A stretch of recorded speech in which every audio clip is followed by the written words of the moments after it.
Como diseñador sonoro, ahora me toca diseñar una escena de unos personajes nadando bajo el agua.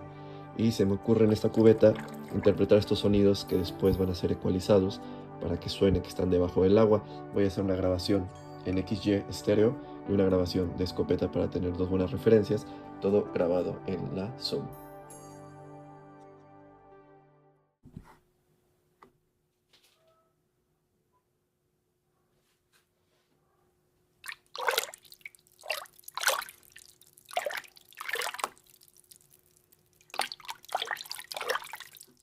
Después de una limpieza y ecualización, ensamblamos la escena final.